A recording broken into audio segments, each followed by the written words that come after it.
Hey guys, what's up? This is Levitation, and on this video I'm going to be making a tutorial on how to do the levitation technique in Photoshop. For doing the picture, you will need a tripod, which is mandatory, so if you don't have a tripod then you'll have to look for a stand position, so to leave the camera so that it doesn't move. Very important. Then you will need a camera, which can be a point and shoot, a DSLR, a digital camera, whatever. And you will need Adobe Photoshop for the software and Adobe Lightroom. And if you don't have Adobe Lightroom, then you can still do the color correction in Photoshop, so don't worry about that. Okay, so let's see how the process goes. Okay, so we are here in the computer, and I have taken all these pictures in order to make the levitation effect, which is kind of like this. This is what we want to achieve. So, well, as you can see, I took all these pictures. There are 17 total. So what you're gonna do is first put the camera in a position that it doesn't move, the tripod in an angle and the position that you like, and then you can move it throughout the whole process. So the first thing you have to do is take a picture of the background here, and then the individual pictures of the floating objects. See, I'm lifting the papers here. And then we're going to erase this part so that it shows the same exact thing. We're going to erase the chair here. Remember not to move the camera in any circumstances. So we're going to open our background in Photoshop. Close this. Open. And then we're going to open the other pictures. I'm just going to open two of them to show you. So what we're gonna do is put this layer into our first comp. So hit Ctrl A to select the whole picture, Ctrl C to copy it or edit copy, and then we're gonna hit Ctrl W or this cross here to close the project. Then we're gonna paste it, Ctrl B, into our comp or edit paste. So we have there, we're gonna make the background a layer, so hit Alt and double click on the background so to convert it to a layer. We have layer 0 and layer 1. See? And what we're gonna do is come here and erase with the eraser tool the chair. Just as simple as that. So as we have our layer here on top, and on the bottom we have the background actually with nothing, when we are erasing this layer it's showing what is on the background. So erase everything. Remember to be cautious and patient when coming to the close parts.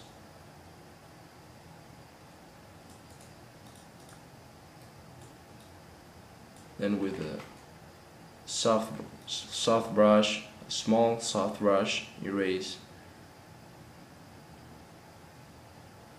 And okay, it goes like that.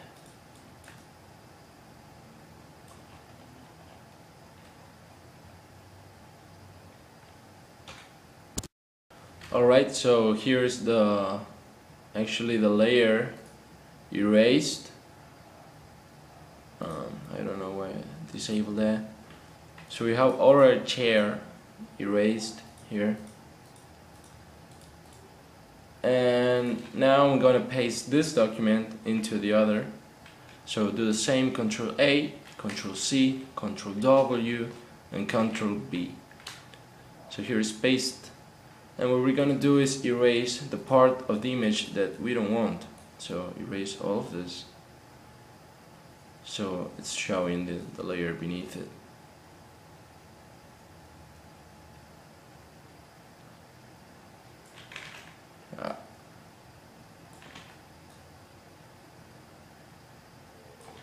So you gotta be careful here, because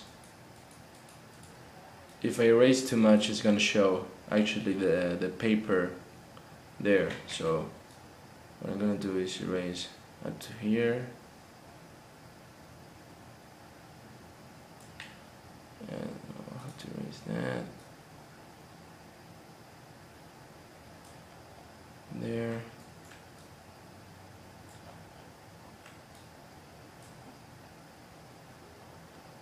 And well, this is the part of the image that we want to actually work on. So we have that, and as you can see, my shot is darker than this one, so we're gonna have problems blending it. So what we're gonna do is click on the layer, then go to image, adjustments, and levels. And in levels, we're gonna in the output levels, we're gonna drag the black left switch into the right, about there, and then we're gonna drag this one, the input level, on the right to the left, and so that's kinda what we want. It's more or less blended now, and the only thing we have to do now is use a soft brush here to make it a little bit, to make the transition a little bit nicer. So there you go. Actually here is showing the shadow, and we don't want that, so what we're gonna do is now erase it very carefully, and then we're gonna come, see, there's a little bit of shadow there, we're gonna erase it all so that you can see. Then we're gonna come to, well, as you can see, we have this picture that's showing there, and we got this picture too. So from this picture we're gonna erase this part totally, like that, and we have this other one. And what we want to do is here, click on the layer, the clone stamp tool, hit on this part, and then we're gonna paint over there with the clone stamp tool, the S. Alt click on this part, and then paint over the other one to eliminate that shadow over there, and that's good.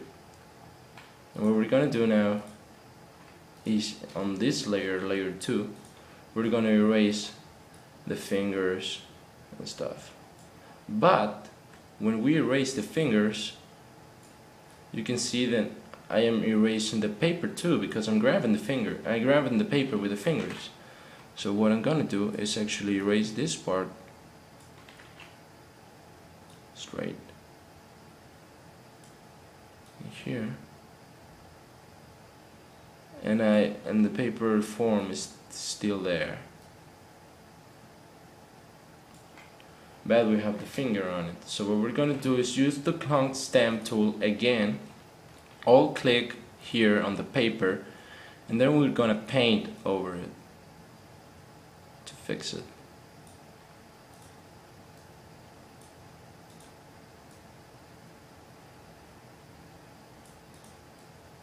Don't worry if you step over, because then you can come and erase that part.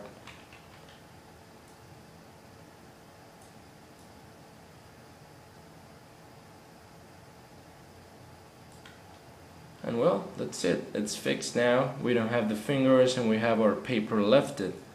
So every time you come to a situation like this, you gotta use the clone stamp tool, which is one of the best tools in Photoshop. So there we have it. And you gotta repeat the same exact process with the other layers, every other layer. So this is the picture finished in Photoshop. I have all my layers here, as you can see. Erase them. All the paper lifted, the X, and everything, the juice. So once you got what you want in Photoshop, what you're gonna do is actually save the picture first as a PSD in order to edit it later if you actually missed something, and then you're gonna save as a JPEG. I'm gonna call it Lightroom, and save it maximum quality, and then you're gonna close Photoshop. Right now we're gonna open Lightroom,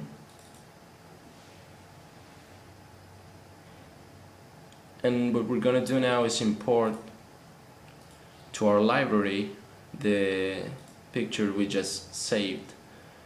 So here, Lightroom, and import. Double click, and we're gonna come to the develop tab, and we're gonna punch up the clarity to about 70%. This really depends on your picture, depends on your highlights and your shadows, so actually you can vary these results of clarity. If you don't want the effect, you can leave it at 0. I'm gonna give it about 70, but as you can see we have some dark areas right here. So what I'm gonna do is, to make the effect nicer, we're gonna punch up the shadows to about a 40%. So well, as you can see, let's see here, we have some enhanced details and lightning right here. See?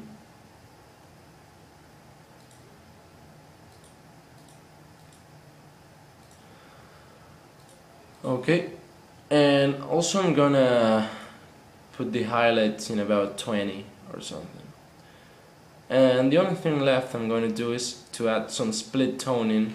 That would be a gradient map in Photoshop. And to the highlights I'm gonna add a warm look, and about yellow look there. And to the shadows I will add a blue look there. You can also add some vignetting if you want. Actually don't want to do right now, so I'm just gonna leave the picture like this. And well, that's everything. You got your levitation effect working and finished. So this is a pretty basic picture actually. I'm gonna upload some tutorials for more complicated pictures and manipulations in the future. Okay guys, so that was the levitation technique on Photoshop, a pretty easy tutorial actually. Well, the important thing here, the key here, is to be creative, try to innovate, because a lot of people try to do these pictures. I mean, there are hundreds of billions of pictures in the web of people floating, so if you come up with a great idea, maybe it will make some impact, it will be much better than the others. So try to think of something cool using the levitation technique, because execution is easy. So, well, you can check my other work on Behance or Facebook. I upload everything to Facebook. You can follow me there, or you can subscribe to this channel, and I will upload more tutorials about far more complicated things on Photoshop. You can check my Draws the Effect tutorial too. Well, we will see some blending techniques using masks and layers. Well, I hope you guys enjoy this, and well, see you guys next time. Take care.